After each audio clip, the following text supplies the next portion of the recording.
Yes, I can see that my Israeli colleague Arthur Kohl has sent to this conference a real expert. I am more like a generalist as ambassador.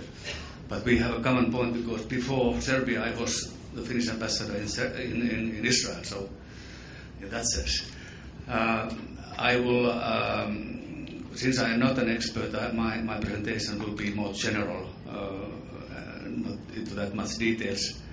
But I am using as a starting point the OECD survey on Finland and on the Finnish healthcare, so it gives some international comparisons as well. When I say that I'm not an expert, I must say that I have served in the Ministry of Health and Social Affairs for about 6 years, but that was 20 years ago.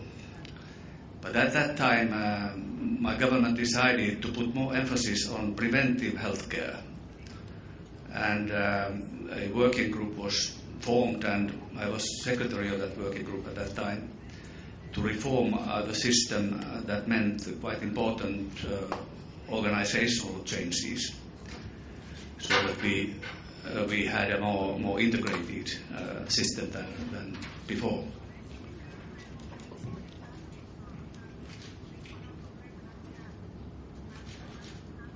Some facts about Finland, because I'm not sure you all know about. So population about 5.4 million, and the population is slightly increasing nowadays because the birth rate has gone up. So on average 15.8 inhabitants per square kilometer. Of course in Lapland there's much less people than in the southern part of the country. Life expectancy, men 76, women 83.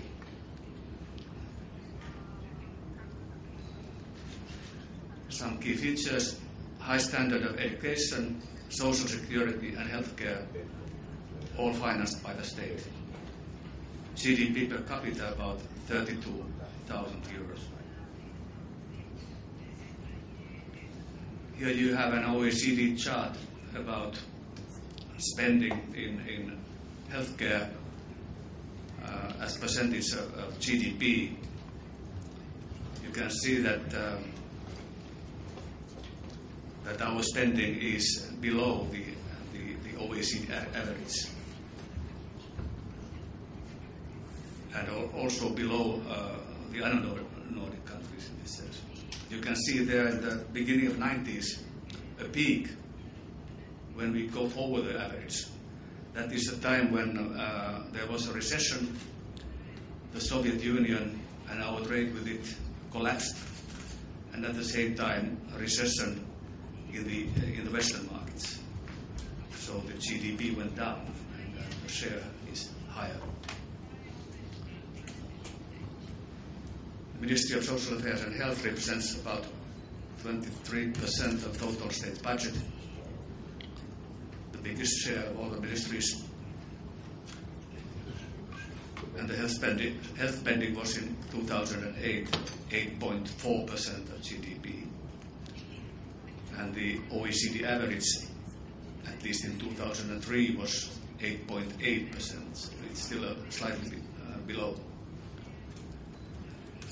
Social security benefits cost 9,820 euro per capita. Those I have mentioned, their unemployment benefits and old age pension, the cost on those have gone up most recently.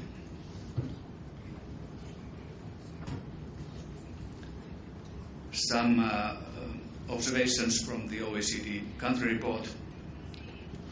Service levels in public health centers should be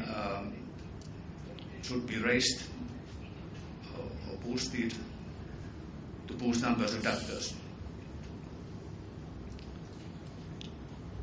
The role of nurses should be expanded, and that has been done partly already. This is part of a strategy to prepare the health system for the challenges posed by a fast aging population and rising costs of hospital services and drugs. So Finland is a greying society like Serbia, in the same class, I would say.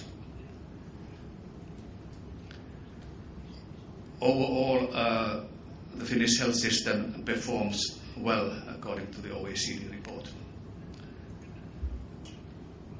And Finns are more satisfied with the healthcare than people in many other OECD countries.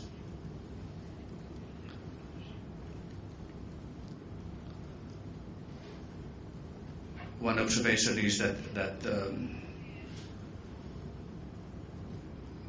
our municipal spending on health services has been well controlled, and some positive results in certain categories, as you can see.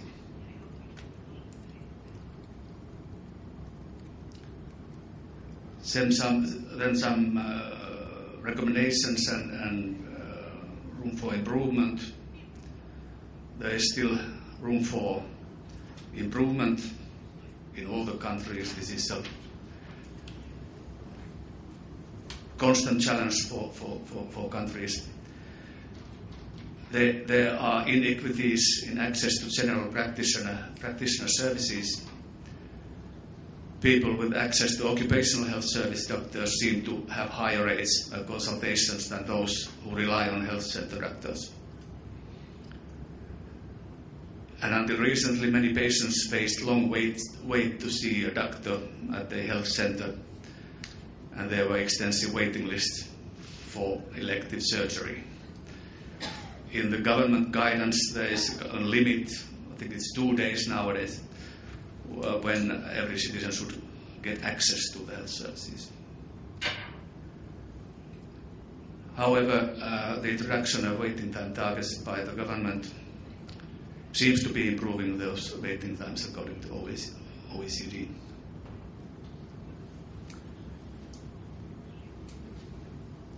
Then the main challenges for our health system.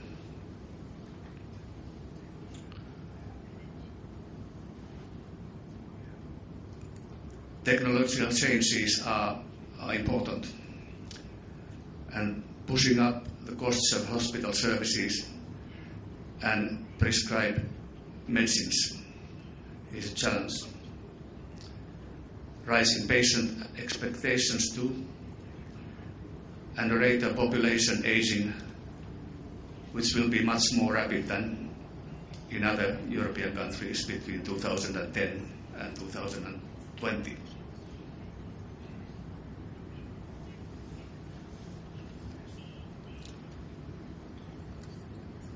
The reforms of the system are well designed, but they do not go far enough. In fact, there was a working group which gave its report at the end of the year, which gives more recommendations what we should do with the health system. That is preparing for the next government. We will have parliamentary elections in April, and when the government is formed after that, they should take care that the system will be developed. The OECD report includes over 20 recommendations for improving the system. And these are the recommendations: improve access to health center doctors, to increase equity, regionalize or centralize the administration of hospitals to improve efficiency. And with regard to this, the working group has some proposals.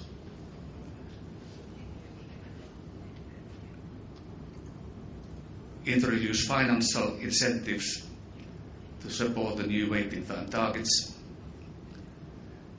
Expand the role of nurses to meeting consumer expectations. Nurses are now trained, for example, to give drug prescriptions with their own responsibility in certain cases when it's routine, not to bother the medical doctor. Introduce budgets for prescribed drugs in healthcare centers and occupational health services to keep costs under control. That was all for my part. Thank you for your attention.